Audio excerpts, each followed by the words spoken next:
Hello everyone, good evening. कैसे हैं सब लोग? बढ़िया। आज हम रिवाइज करने जा रहे हैं कैपिटल गेन की एग्जम्पशंस। तो सबसे पहले स्टार्ट कर रहे हैं हम सेक्शन 54। सेक्शन 54 के मैंने दो कॉलम यहाँ पे बना के दिए, आप देख पा रहे हैं। एक सेक्शन 54 और दूसरा सेक्शन 54 का ऑप्शन क्या है, हम इसकी बात करेंगे। पर पहले हम इसके बेसिक कॉन्सेप्ट समझते हैं। देखिए, अगर आपको घर बेचना है कोई, तो आप उस घर को बेच के उसके बदले में एक नया घर खरीद लीजिए। अगर आप ऐसा करेंगे तो आपको सेक्शन 54 में एग्जम्पशन मिल जाएगी।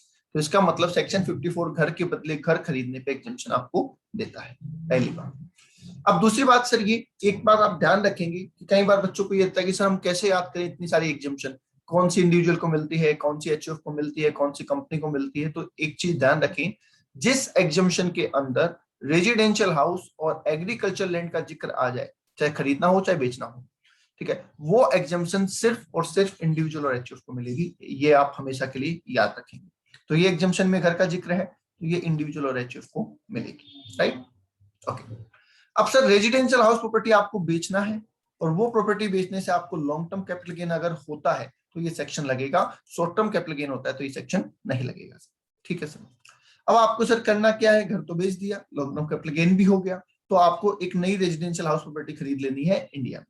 खरीदने के लिए आपको जो टाइम दिया गया है वो ट्रांसफर की डेट से विद इन 1 ईयर प्रायर, मतलब पहले 1 साल, और विद इन 2 ईयर आफ्टर, मतलब ट्रांसफर की डेट के बाद के 2 साल, और कंस्ट्रक्शन अगर करवाना है तो 3 साल का टाइम आपको दिया गया है। तो 1 ईयर, 2 ईयर और 3 ईयर। कंस्ट्रक्शन के केस में कंस्ट्रक्शन स्टार्ट करने का कोई टाइम मेंशन नहीं किया गया है, ये कंप्लीशन का टाइम है। मतलब ट्रांसफर की डेट से 3 साल के अंदर अंदर कंस्ट्रक्शन जो है वो कंप्लीट हो जाना चाहिए। तो आप इस सेक्शन में एग्जम्पशन लेने के लिए एलिजिबल है। अब ध्यान से सुनना, अगर आपने इस साल प्रॉपर्टी बेची है और उस पर आपको कैपिटल गेन हुआ है, आपने इस साल प्रॉपर्टी बेची और उस पर आपको कैपिटल गेन हुआ है, आप चाहते हैं कि सर मैं एग्जम्पशन क्लेम करूं, मैं अगले साल घर खरीद लूंगा। पर रिटर्न जिस दिन आप फाइल करेंगे उस दिन इनकम टैक्स वालों को आप कहेंगे कि मैं अगले साल घर खरीद लूंगा, वो थोड़ी मानेंगे। वो बोलेंगे हम कैसे विश्वास कर लें कि भैया तुम अगले साल घर खरीदोगे। तो या तो तुम रिटर्न भरने से पहले घर खरीद लो, तो बात ही खत्म हो गई, मानना ही पड़ेगा, कोई ऑप्शन ही नहीं है। और अगर तुम चाहते हो कि मैं अभी घर नहीं खरीदूं, अगले साल खरीदूं, क्योंकि टाइम मेरे पास 2 साल का है, ठीक है, खरीदने के लिए, तो आप एक काम करो, एक बैंक में स्पेशल अकाउंट खुलाओ जिसको कैपिटल गेन स्कीम अकाउंट कहते हैं। ठीक है, उस अकाउंट के अंदर पैसा डिपॉजिट कर दो, ताकि हमें श्योरिटी हो जाए कि आप घर में पैसा लगाने के लिए विलिंग है। ठीक है, और उस अकाउंट को हम वॉच कर लेंगे कि उसका पैसा कहाँ गया। समझ गए? तो आपको रिटर्न भरने से पहले दो में से एक काम करना जरूरी है, या तो प्रॉपर्टी में पैसा इन्वेस्ट करना जरूरी है, या कैपिटल गेन स्कीम अकाउंट में पैसा जमा करवाना जरूरी है। इन दोनों में जितना अमाउंट आप लगा देंगे, प्रॉपर्टी में और कैपिटल गेन स्कीम अकाउंट में जितना पैसा आप लगा देंगे, वो आपका अमाउंट इन्वेस्टेड माना जाएगा। मतलब कि हम मानेंगे उतना पैसा आपने प्रॉपर्टी में लगा दिया है, और जितना आपको कैपिटल गेन हुआ है उससे कंपेरिजन कर लेंगे। दोनों में जो कम होगा उतना अमाउंट आपके लिए क्या कर दिया जाएगा, एग्जम्प्ट कर दिया जाएगा। ठीक है, तो कैपिटल गेन स्कीम अकाउंट आप पे एप्लीकेबल है। अब जो नई प्रॉपर्टी आपने एक्वायर की है उस पे 3 साल का लॉक इन पीरियड है। 3 साल के लिए वो प्रॉपर्टी आपको अपने पास रखनी है। अगर आपने 3 साल से पहले उस प्रॉपर्टी को ट्रांसफर कर दिया तो जो आपको एग्जम्पशन मिली थी सेक्शन 54 के अंदर, वो वापस टैक्सेबल हो जाएगी। वापस टैक्सेबल होने का तरीका क्या होगा, जो आपकी नई एसेट एक्वायर हुई थी उसकी कॉस्ट ऑफ एक्विजिशन को रिड्यूस कर दिया जाएगा उतने अमाउंट से जितनी एग्जम्पशन हमने सेक्शन 54 के अंदर ली है। तो ऑटोमेटिकली उस एसेट की सेल करने पे वो अमाउंट टैक्सेबल हो जाएगा। ठीक है, कैपिटल गेन स्कीम अकाउंट से रिलेटेड कुछ बातें ये जान लीजिए कि सर इस पे जो हमें इंटरेस्ट मिलता है वो हमारे लिए अदर सोर्स की इनकम है। ठीक है, कैपिटल गेन स्कीम अकाउंट में पैसा तो लगा दिया, तो उस पर अगर कुछ इंटरेस्ट मिलता है तो अदर सोर्स की इनकम है। और मान लीजिए कि सर ये 3 साल का टाइम बीत गया, आपने कंस्ट्रक्शन नहीं किया, 2 साल का टाइम बीत गया, आपने परचेज नहीं किया, तो जो अनयूटिलाइज अमाउंट होगा वो भी आपके लिए वापस टैक्सेबल हो जाएगा, उसी फॉर्म में जिस फॉर्म में वो पहले था। फिर पहले किस फॉर्म में था सर, एलटीसीजी के फॉर्म में था, तो एलटीसीजी के फॉर्म में वो अनयूटिलाइज अमाउंट वापस टैक्सेबल हो जाएगा। ठीक है, अगर आपने स्पेसिफाइड टाइम के अंदर उसको यूज नहीं किया है।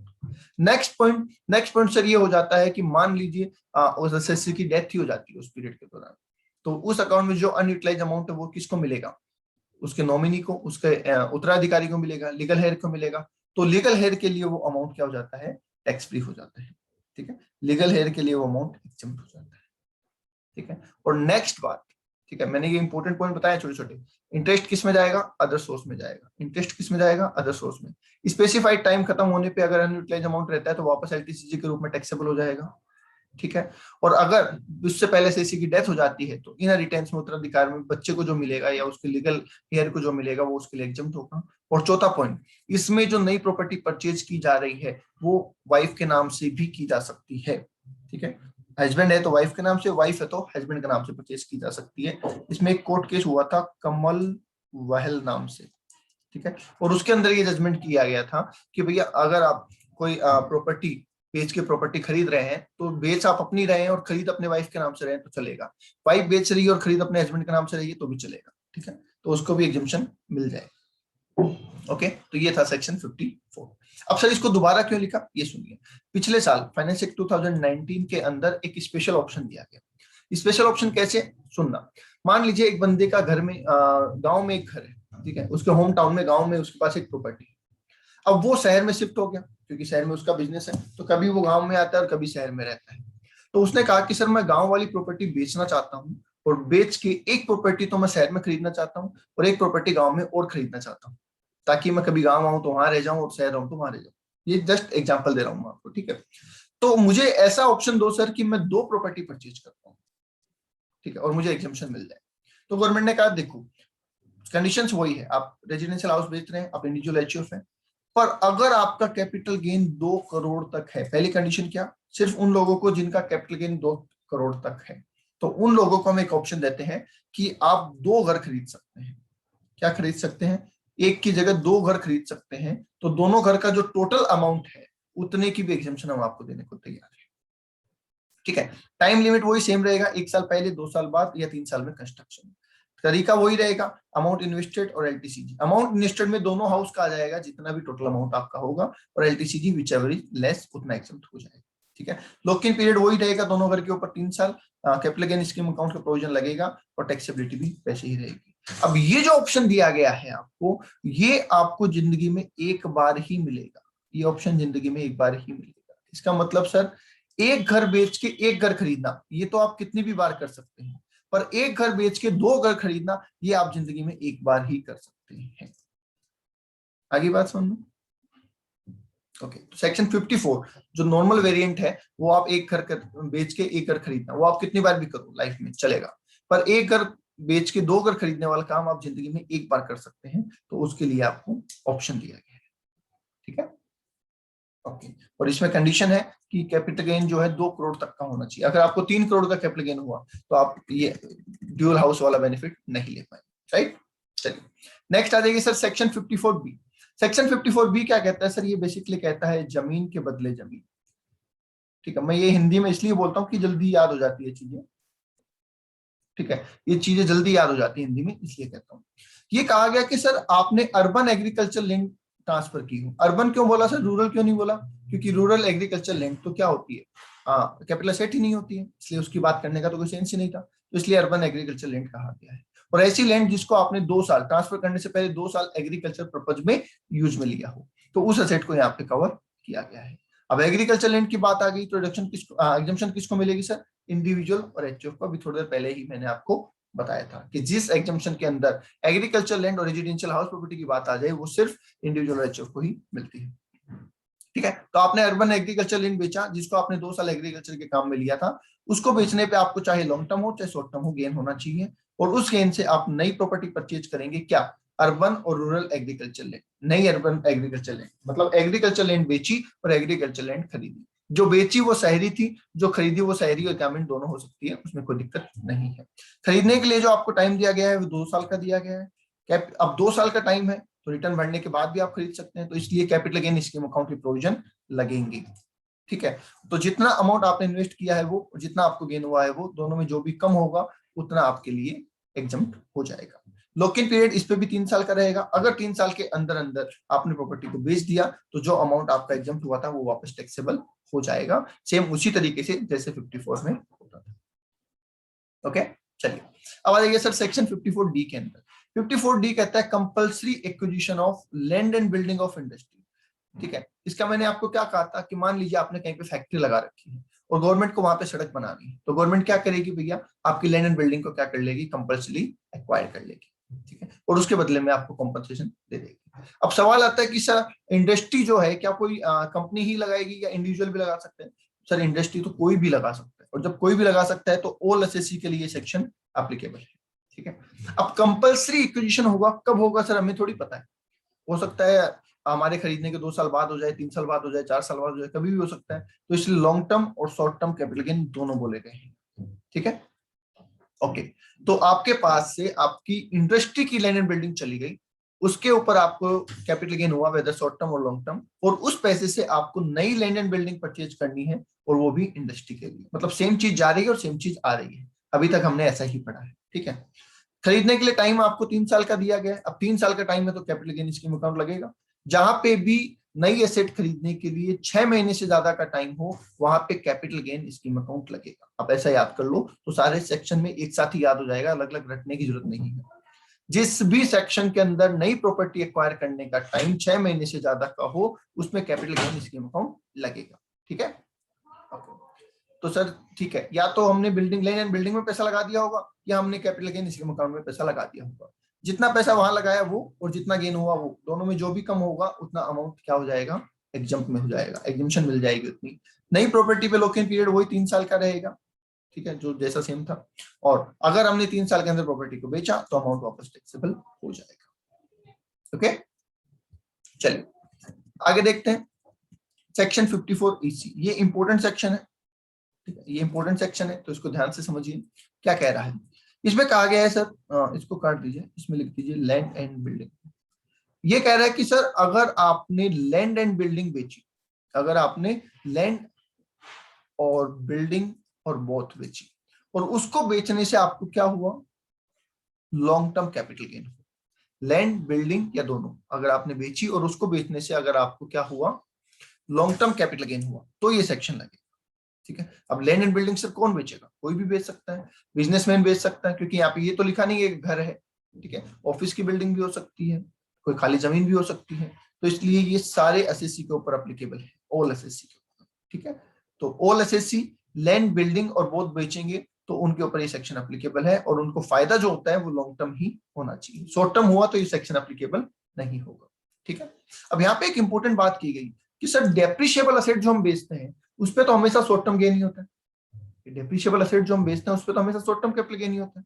तो फिर अगर मान लीजिए मेरे पास एक डेप्रिशिएबल असेट है, बिल्डिंग है 10 साल पुरानी, और मैं उस पर डेप्रिशिएशन लगा रहा हूँ, बिजनेस में काम में ले रहा हूँ, और अगर मैंने उसको आज बेचा तो क्या मैं ये सेक्शन ले सकता हूँ? तो ऐसे तो नहीं ले सकते, क्योंकि उस पर होने वाला फायदा शॉर्ट टर्म होता है, और यहाँ पे लॉन्ग टर्म बोला गया। तो स्पेशली बोला गया कि अगर डेप्रिशिएबल असेट 36 महीने से ज्यादा होल्ड की हुई है, तो चाहे उस पर शॉर्ट टर्म कैपिटल गेन भी हो तो वो चलेगा, वो यहाँ पे एग्जेम्पशन ले सकते हैं, क्योंकि उसका जो होल्डिंग पीरियड है वो लॉन्ग टर्म के बराबर हो चुका है, ठीक है। तो आप स्पेशली याद रखेंगे।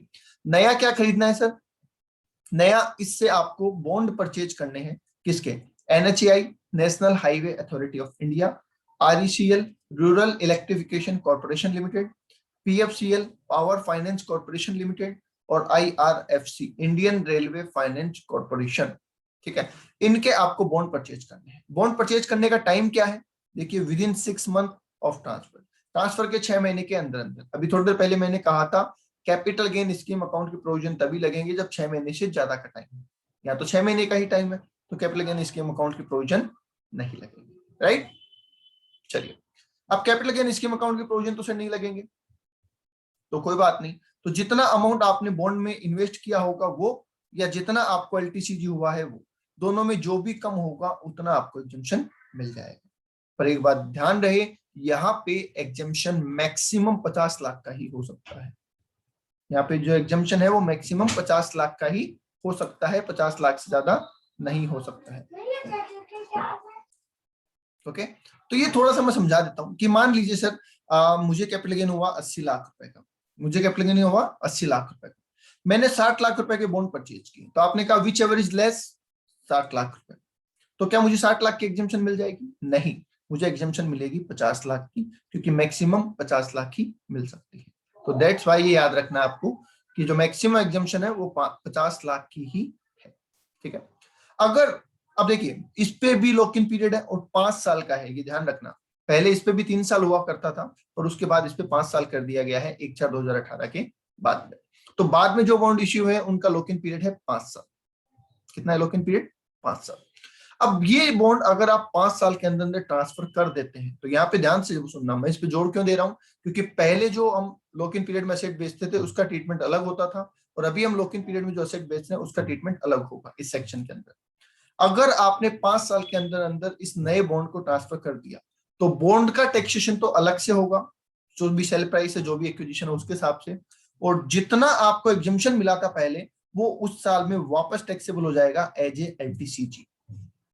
समझ गए? वो वापस टैक्सेबल हो जाएगा एज ए एलटीसीजी। इस बार बॉन्ड की कॉस्ट को नहीं छेड़ना है, इस सेक्शन के अंदर बॉन्ड की कॉस्ट से छेड़छाड़ नहीं करनी है, बॉन्ड का अपना अलग से टैक्सेशन होगा, और जितना भी आपने एग्जम्पशन लिया था वो उस साल जिस साल आपने बॉन्ड को सोल्ड कर दिया है अलग से एज ए एलटीसीजी टैक्सेबल हो जाएगा। ओके, चलिए नेक्स्ट आ जाइए sir section 54EE।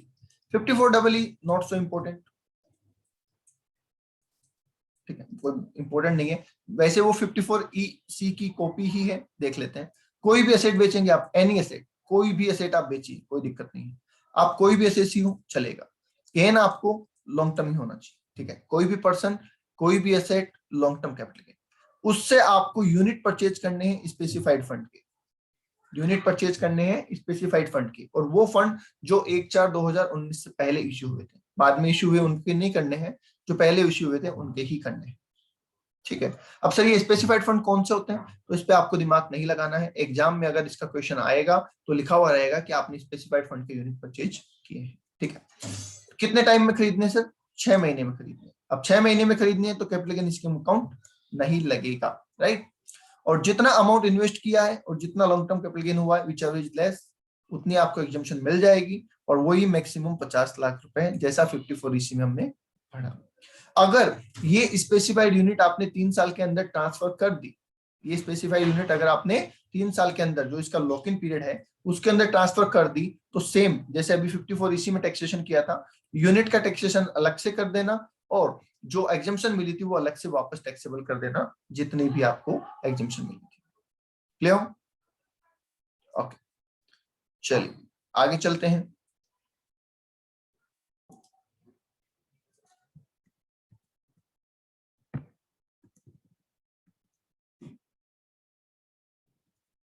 Okay, next section है हमारा सर सेक्शन 54G। 54G और 54GA टोटल सेम है, एक छोटा सा फर्क है, तो पहले हम जी समझते हैं, जी अपने आप हो जाएगा। इसमें बोला गया शिफ्टिंग ऑफ इंडस्ट्री, आपको इंडस्ट्री को क्या करना है? शिफ्ट करना है। कहां से कहां करना है? अर्बन टू अदर, मतलब कि रूरल, सीधी सी बात है, अर्बन टू रूरल।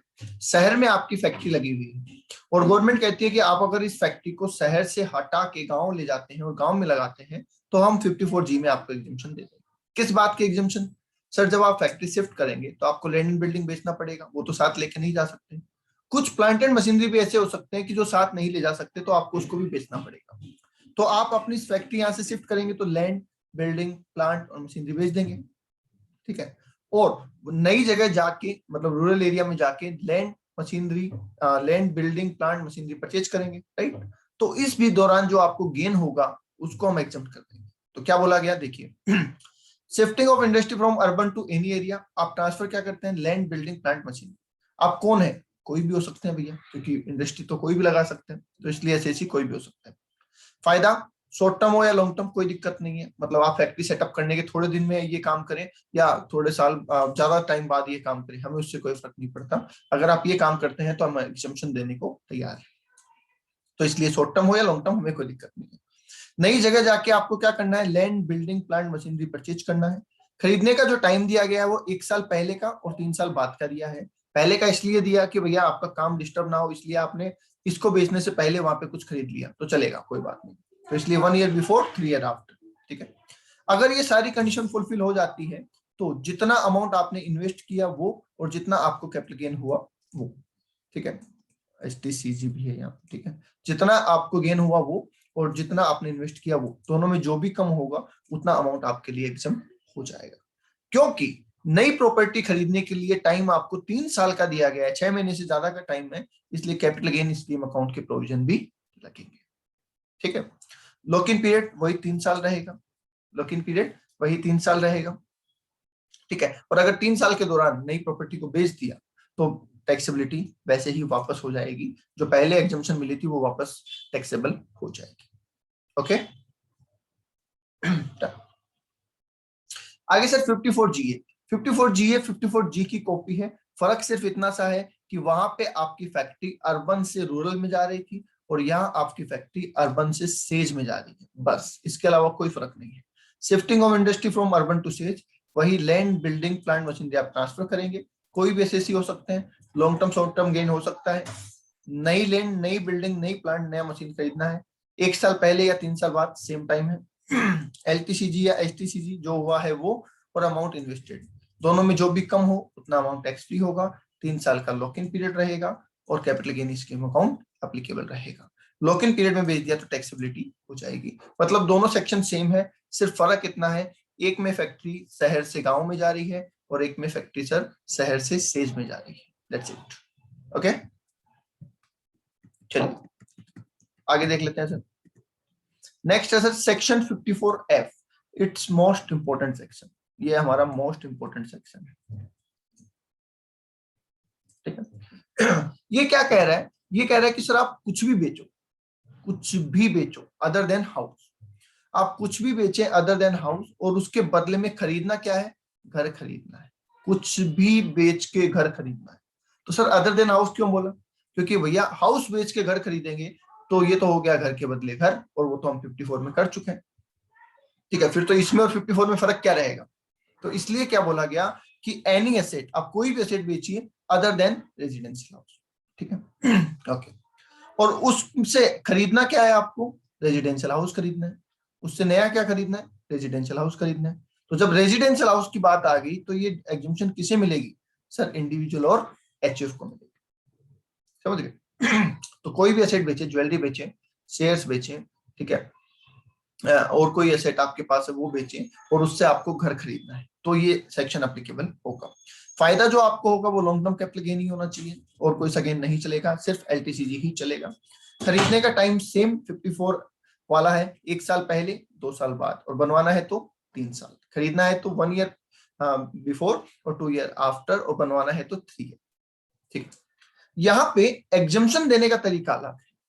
54 या अभी तक जितने भी सेक्शन हमने पढ़े हैं उनके अंदर एग्जम्पशन देने के लिए आपसे गेन वाला अमाउंट इन्वेस्ट किया जा रहा था, मतलब आपको बोला जा रहा था जितना कैपिटल गेन हुआ है, चाहे वो लॉन्ग टर्म हुआ है चाहे वो शॉर्ट टर्म हुआ है, उतना अमाउंट री इन्वेस्ट करो। और इस सेक्शन में बोला जा रहा है जितना आपको नेट सेल कंसिडरेशन मिला है वो इन्वेस्ट करो। ठीक है, जो आपको नेट सेल कंसिडरेशन मिला है ना वो इन्वेस्ट करो, ये बोला गया है। अगर आपने पूरा नेट सेल कंसिडरेशन इन्वेस्ट कर दिया तो हम आपका पूरा गेन एग्जम्प्ट कर देंगे, बट अगर आपने नेट सेल कंसिडरेशन कम इन्वेस्ट किया तो प्रोपोर्शनेटली हम अलाउ करेंगे जितना आपने कैपिटल गेन इन्वेस्ट किया, जितना आपने नेट सेल कंसिडरेशन इन्वेस्ट किया। कैसे, देखिए हमें बोला गया long term capital gain multiply by amount invested upon net sale consideration. तो मान लीजिए आपने आधा अमाउंट इन्वेस्ट किया तो आधा गेन एग्जम्प्ट होगा, आपने पूरा अमाउंट इन्वेस्ट किया तो पूरा गेन एग्जम्प्ट होगा। तो जिस प्रोपोर्शन में आप अमाउंट इन्वेस्ट करेंगे नेट सेल कंसिडरेशन के प्रोपोर्शन में, उतना ही आपको एग्जम्पशन मिलेगा। आगे बात समझ में ठीक है। अब क्योंकि सर नई एसेट एक्वायर करने के लिए टाइम 2 साल और 3 साल का है तो कैपिटल गेन स्कीम अकाउंट तो लगना ही लगना है, और लॉक इन पीरियड भी 3 साल का लगना है। ठीक, और अगर 3 साल के अंदर प्रॉपर्टी बेच दी तो जो गेन एग्जम्प्ट हुआ था वो वापस टैक्सेबल हो जाएगा। इस केस के अंदर 54 से थोड़ी सी अलग हट के 1-2 कंडीशन एक्स्ट्रा दी गई है तो वो और देख लेते हैं।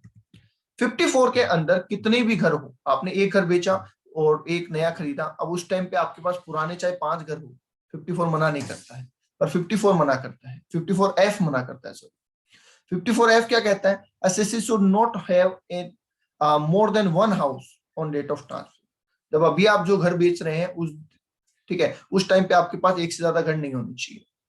ठीक है, आपके पास एक से ज्यादा घर नहीं होने चाहिए तो ही एग्जम्पशन मिलेगी, वरना ये एग्जम्पशन नहीं मिलेगी। ठीक है, साथ ही साथ ये जो टाइम है ना 2 साल और 3 साल बाद, मान लीजिए आपने एक प्रॉपर्टी अभी परचेज करी, ठीक है, कुछ बेचा और एक प्रॉपर्टी परचेज करी, आपने 54F में एग्जम्पशन भी ले ली, पर इन 2 साल के दौरान आप एक और प्रॉपर्टी परचेज कर लेते हैं तो टोटल 1 से ज्यादा हो जाती है, तो उस केस में भी आपकी ये जो एग्जम्पशन थी ये विड्रॉ कर दी जाएगी और वापस टैक्सेबल कर दी जाएगी। ठीक है, ओके।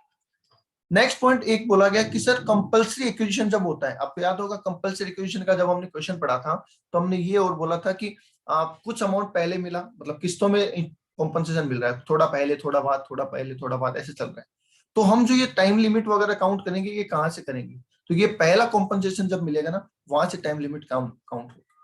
ठीक है, क्योंकि ट्रांसफर तो हमारा पहले ही हो जाता है, और ट्रांसफर से नहीं करना, क्योंकि ट्रांसफर से तो आप पैसा इन्वेस्ट कैसे करोगे, पैसा तो आया ही नहीं। तो जिस दिन पहली बार पैसा आएगा वहां से टाइम लिमिट स्टार्ट होगी। ठीक है, ट्रांसफर से टाइम लिमिट नहीं होगी। बाकी सब केस में ट्रांसफर से टाइम लिमिट होती है, पर कंपल्सरी एक्विजिशन के केस में जिस दिन पैसा आएगा पहली बार उससे क्या होगा, आपका टाइम लिमिट स्टार्ट होगा। चलिए नेक्स्ट और आखिरी सेक्शन है सेक्शन 54 जीबी। सेक्शन 54 जीबी क्या कह रहा है, ये कह रहा है घर बेचो शेयर खरीदो, घर बेचो शेयर खरीदो। तो क्या कह रहे हैं सर, रेजिडेंशियल हाउस बेचना है, और जैसे ही घर की बात आई छूट किसको मिलेगी भैया, इंडिविजुअल और एचओएफ को मिलेगी। छूट किसको मिलेगी, इंडिविजुअल और एचओएफ को मिलेगी। चलिए, तो रेजिडेंशियल हाउस बेचना है, और ये सेक्शन कहां से एप्लीकेबल है, 31 मार्च 2021 तक ही एप्लीकेबल है, उसके बाद एप्लीकेबल नहीं है। तो इंडिविजुअल एचयूएफ ने अपना घर बेचा साहब, बेचने पे उनको लॉन्ग टर्म कैपिटल गेन हुआ, और उस गेन से उन्होंने इक्विटी शेयर अक्वायर किए एलिजिबल कंपनी के। क्या करना है, इक्विटी शेयर अक्वायर कर लेने हैं एलिजिबल कंपनी के। अक्वायर करने का जो टाइम दिया गया वो कितना दिया गया है, due date of return filing. अब रिटर्न फाइलिंग से पहले पहले आपको शेयर अक्वायर करने ही है, रिटर्न फाइलिंग से पहले पहले आपको शेयर अक्वायर करने हैं। तो क्या इसमें कैपिटल गेन स्कीम अकाउंट लगेगा, नहीं, क्योंकि सर रिटर्न बढ़ने से पहले पहले तो आपको शेयर से एक्वायर करने, तो कैपिटल गेन स्कीम अकाउंट का तो कोई रोल ही नहीं है, राइट। ओके, आगे बोला गया, आगे क्या बोला गया, अगर आप ऐसा सब कर देते हैं, अगर आप ये सब कर देते हैं तो आप एग्जम्पशन क्लेम कर सकते हैं, कितनी, जितना आपको कैपिटल गेन हुआ है वो, जितना आपने शेयर्स में पैसा लगाया है वो, अपॉन नेट सेल कंसिडरेशन। दोनों का 54F और 54G का एग्जम्पशन देने का तरीका सेम है। ठीक है, अब बात आती है कि सर एलिजिबल कंपनी क्या है, और आपने जो पैसा एलिजिबल कंपनी के अंदर लगाया उस पैसे का वो कंपनी को क्या करना है, ये और एडिशनली आपको समझना है। ठीक है, तो समझिए पहले तो एलिजिबल कंपनी क्या है। एलिजिबल कंपनी वो कंपनी है जो इंडियन कंपनी हो, मतलब इनकॉर्पोरेटेड इन इंडिया हो, और as a SME small medium enterprises हो। ये कंपनी मैन्युफैक्चरिंग में इंगेज होनी चाहिए, और इस कंपनी की 25% से ज्यादा शेयर आपके पास होने चाहिए, मोर देन 25% शेयर होल्डिंग या वोटिंग राइट आपके पास होना चाहिए। ठीक है, और ये कंपनी जिस साल आपने प्रॉपर्टी बेची है उस साल के फर्स्ट डे, मतलब first day of previous year in which property sold, वहां से लेके रिटर्न फाइलिंग की ड्यू डेट के बीच में क्रिएट होनी चाहिए। समझ गए, मतलब मैंने अगर इस साल प्रॉपर्टी बेची तो इस साल के 1 अप्रैल से लेके इस साल की जब मैं रिटर्न भरूंगा वहां तक की डेट के बीच में इस कंपनी को इनकॉर्पोरेट होना चाहिए। ठीक है, तो सर इसका मतलब अब ऐसे थोड़ी है कंपनी हमारे हिसाब से इनकॉर्पोरेट होगी। बेसिकली इसमें क्या बोला गया है कि ये कंपनी आपको ही बनानी, ऐसे थोड़ी होगा कि मेरे पास कोई कंपनी रेडी पड़ी है ना, मैंने आज प्रॉपर्टी बेची और कोई कंपनी रेडी। बेसिकली इसमें क्या बोला जाता है कि आपको ही, जिस साल आपने प्रॉपर्टी बेची है उस साल आपको ये कंपनी रजिस्टर्ड करनी है। ठीक है, उस कंपनी में आपको ही शेयर अक्वायर करने हैं, एटलीस्ट 26% शेयर आपके पास होने चाहिए, मोर देन 25 मतलब 26 और मोर शेयर आपके पास उसके होने चाहिए। ठीक है, बाकी शेयर आप दूसरों को बेच सकते हैं। वो कंपनी इंडिया में रजिस्टर्ड होनी चाहिए, एसएमई होनी चाहिए, और मैन्युफैक्चरिंग में एंगेज होनी चाहिए। ठीक है, अब आपने उस कंपनी के शेयर खरीदे, तो शेयर से जो पैसा उस कंपनी के पास आया उस पैसे से उस कंपनी को क्या करना है, प्लांट एंड मशीनरी खरीदनी है 1 साल के अंदर अंदर। समझ गए, देखो कितना लंबा कंप्लायंस है कि आपने घर बेचा, घर से आपके पास लॉन्ग टर्म गेन आया, उस लॉन्ग टर्म गेन से आपने कंपनी के शेयर खरीदे, आपके शेयर के पैसे से कंपनी ने 1 साल के अंदर अंदर क्या खरीदा, प्लांट एंड मशीनरी खरीदा। इतनी प्रोसेस होगी तब जाके आपको एग्जम्पशन मिलेगी, वरना आपको एग्जम्पशन नहीं मिलेगी। ठीक है, अब यहाँ पे लॉक इन पीरियड और समझ लीजिए, 5 year for asset acquired by the company. Company ने जो प्लांट एंड मशीनरी खरीदी है उसके लिए कंपनी का 5 साल का क्या है, लॉक इन पीरियड है, मतलब कंपनी 5 साल तक उन प्लांट एंड मशीनरी को नहीं बेच सकती। 3 साल तक अगर प्लांट एंड मशीनरी के रूप में कंप्यूटर खरीदे हैं तो 3 साल तक कंपनी उन्हें नहीं बेच सकती, और हमने जो कंपनी के शेयर खरीदे हैं हम उन्हें 5 साल तक नहीं बेच सकते। तो बताइए कंपनी हमारी थोड़ी सुनेगी कोई एसेट बेचने के लिए, नहीं सुनेगी ना। तो इसलिए बेसिकली ये कंपनी हमारी ही है, आप ये मान, तभी तो ये हमारी सुनेगी। पहले इसमें शेयर होल्डिंग 50% से ज्यादा होनी चाहिए थी, पर वो रिड्यूस करके लास्ट ईयर उसको 25% कर दिया गया था। Done, okay. बच्ची अगर लॉक इन ईयर में बेच दिया, लॉक इन पीरियड में बेच दिया, तो फिर वो नया टैक्सेबिलिटी हो जाएगी। ये यहाँ पे ये थोड़ा सा मिसप्रिंट है, यहाँ पे इसको काट देना, ठीक, इसको काट देना। बस इतना ध्यान रखें कि नए इस प्रॉपर्टी को अगर आपने बेच दिया तो जो अमाउंट एग्जिम्पशन मिली थी वो वापस टैक्सेबल हो जाएगी। ओके, चलो आगे देख लेते हैं सर। दो छोटे छोटे सेक्शंस हो रहे हैं हमारे पास 10 सीरीज में, 1037 एंड 1037। देखिए 1037 क्या कह रहा है। 1037 बहुत सिंपल सी, ये दोनों सेक्शन अलग क्यों है, क्योंकि ये 100% एग्जिम्पशन की बात करते हैं। इसमें नया कुछ नहीं खरीदना है, इसमें सिर्फ कंडीशन है, कंडीशन फुलफिल करो तो 100% एग्जिम्पशन, दैट्स इट। इसमें नया खरीदने वाली कोई शर्त नहीं है।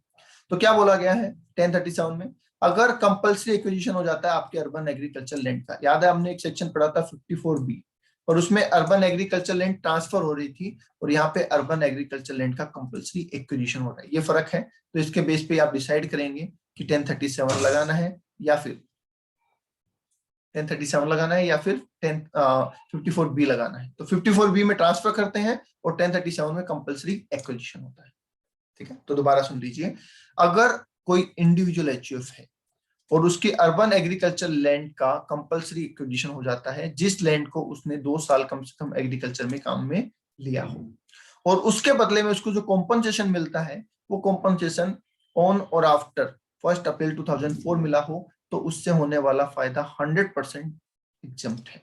मतलब यहाँ पे कैलकुलेशन भी करने की जरूरत नहीं है, अगर ये सारी कंडीशन फुलफिल हो रही है तो आप सीधा लिख दीजिए this transaction is exempted under section 1037। 54 वालों में तो पहले गेन निकालना है, फिर एग्जम्पशन निकालनी है, फिर टैक्सेबिलिटी निकालनी है। और अगर ये सारी कंडीशन फुलफिल होती है तो आप कैलकुलेशन ही मत करें, आप सीधा सीधा लिख दे वहां पे कि this transaction is exempted under section 1037, चलेगा। ओके ओके, क्योंकि ये 100% एग्जम्प्ट है। दूसरा जाइए सर 1037, ये आंध्र प्रदेश वाले लोगों के लिए है कि आंध्र प्रदेश में अगर कोई पर्सन है, ठीक है, अब वहां पे क्या हुआ, जब पार्टीशन हुआ था ना, तेलंगाना जो बना था, तो उसमें नई कैपिटल बनाने के लिए गवर्नमेंट को जगह की जरूरत पड़ी थी, मैंने आपको बताया था। तो उसके लिए गवर्नमेंट ने एक स्कीम चलाई थी, लैंड पूलिंग स्कीम, जिसके अंदर जिस भी इंडिविजुअल और एचयूएफ के पास, जिस भी इंडिविजुअल और एचयूएफ के पास कोई लैंड एंड बिल्डिंग थी 2 जून 2014 को, उससे वो लैंड एंड बिल्डिंग ले ली गई और उसके बदले में उसे क्या दे दिया गया, एक सर्टिफिकेट दे दिया गया। उस सर्टिफिकेट के बेस पे 2 साल के उस सर्टिफिकेट के बेस पे उसे एक नई जमीन भी दे दी गई, ठीक है। क्या किया, 2 जून 2014 को जिसके पास जमीन थी, लैंड थी, बिल्डिंग थी, या दोनों थी, उससे लैंड बिल्डिंग या दोनों ले लिया गया और उसके बदले में उसे एक सर्टिफिकेट दे दिया गया। थोड़े दिन बाद सर्टिफिकेट लेके उस सर्टिफिकेट के बदले में नई जमीन दे दी गई। अब इस बंदे को गेन किस किस पे हो सकता है, पुरानी जमीन पे गेन हो सकता है, सर्टिफिकेट को बेचने पे गेन हो सकता है, या जो नई जमीन मिली है उसको अगर इसने 2 साल के अंदर अंदर बेच दिया तो उस पे गेन हो सकता है। इन तीनों चीजों को एग्जम्प्ट कर दिया गया सेक्शन 1037 के अंदर, समझ रहे। दोबारा बोल देता हूं, अगर किसी ने लैंड पूलिंग स्कीम में अपनी प्रॉपर्टी ट्रांसफर हुई है उसकी, तो जिस प्रॉपर्टी को ट्रांसफर किया गया उस पे होने वाला गेन टैक्स फ्री है, सर्टिफिकेट मिला तो उस पे होने वाला गेन टैक्स फ्री है, और नई जमीन जो मिली है, नई जमीन जो मिली है उसको अगर 2 साल के अंदर बेच दिया तो उस पे होने वाला गेन भी टैक्स फ्री हो जाएगा। अब सर अगर 2 साल के बाद बेचा तो 2 साल के बाद बेचा तो 2 साल तक जो फायदा हुआ वो टैक्स फ्री हो जाएगा। कैसे, कि 2 साल के एंड में जो स्टाम्प ड्यूटी वैल्यू होगी उसे उसकी कॉस्ट ऑफ एक्विजिशन मान लेंगे, ठीक है। जिस दिन लैंड मिली, जिस साल लैंड मिली, उस साल के खत्म होने से 2 साल के एंड तक जो उसकी स्टाम्प वैल्यू होगी ना, आखिरी दिन सेकेंड ईयर के एंड पे, उसको उसकी कॉस्ट मान लेंगे। तो उसको उसकी कॉस्ट मानने से होगा क्या सर, कि वहां तक का गेन उसके लिए एग्जम्प्ट हो जाएगा ऑटोमेटिकली। चलो, तो ये भी 100% एग्जम्पशन की कैटेगरी में आ जाता है। लास्ट पॉइंट में आपको स्पेशल रेट बता रखी है कि सर कैपिटल गेन पे रेट कैसे लगती है। तो आप जानते हैं 3 तरीके की रेट, 4 तरीके की रेट मान लीजिए आप। एक लॉन्ग टर्म कैपिटल गेन, सामान्य तौर पे जो 112 सेक्शन में कवर होता है उस पर 20% टैक्स लगता है। लॉन्ग टर्म कैपिटल गेन जो 112A में कवर होता है उसमें 1 लाख से ऊपर वाले पे 10% टैक्स लगता है। शॉर्ट टर्म कैपिटल गेन जो 111 ए में कवर होता है उस पर 15% टैक्स लगता है जो लिस्टेड शेयर को बेचने से होता है, और बाकी जो शॉर्ट टर्म कैपिटल गेन है उस पर नॉर्मल रेट से टैक्स लगता है जो भी एसएससी के हिसाब से होगा। स्लैब है तो स्लैब, फ्लैट रेट तो फ्लैट रेट। तो एसटीसीजी 111 ए बोला हुआ है, इस पे 15% टैक्स लगता है। ये लिस्टेड शेयर को बेचने से होता है थ्रू रिकॉग्नाइज्ड स्टॉक एक्सचेंज जिस पे एसटीटी का पेमेंट हुआ हो। ठीक है, बेसिक एग्जम्पशन लिमिट का इसमें फायदा मिल जाता है, तो अगर बेसिक एग्जम्पशन लिमिट की भरपाई नहीं हो पा रही है तो आप इसमें से कर सकते हैं। ठीक है, 80C से लेकर यू तक की रिडक्शन इसमें नहीं मिलती। बाद में सर एलटीसीजी 112, ये कोई भी लॉन्ग टर्म कैपिटल गेन की बात कर रहा है, कोई भी लॉन्ग टर्म कैपिटल गेन हो 112 में कवर होगा और 20% उस पर टैक्स लगेगा। इसमें भी बेसिक एग्जम्पशन लिमिट का फायदा मिल जाएगा और डिडक्शंस नहीं मिलेगी। ठीक है, लास्ट जो बात की गई सेक्शन 112 जो long term capital gain on transfer of listed equity shares की बात करता है और जो रिकॉग्नाइज्ड स्टॉक एक्सचेंज से बेचे जाते हैं जिस पे एसटीटी का पेमेंट होता है। अगर आपको वहां पे लॉन्ग टर्म कैपिटल गेन हुआ तो ध्यान रहे वो गेन कैलकुलेट करते टाइम पे इंडेक्सेशन का बेनिफिट आपको नहीं दिया जाएगा, और 1 लाख से ऊपर का जो गेन होगा वो 10% की रेट से टैक्सेबल होगा अंडर सेक्शन 112। ये खत्म होता है आपका कैपिटल गेन का चैप्टर। आई होप आपके ये रिवीजन लेक्चर फायदेमंद रहा होगा। ठीक है, बाकी वीडियोज भी मैंने आपको प्रोवाइड किए हैं। वीडियो अच्छा लगा हो लाइक करें, शेयर करें, कमेंट करें, ताकि हमें पता चलता रहे कि आपको और किस वे में क्या क्या चीजें चाहिए, हम आपके लिए और भी चीजें लेके आएंगे। आज के लिए इतना ही, थैंक यू।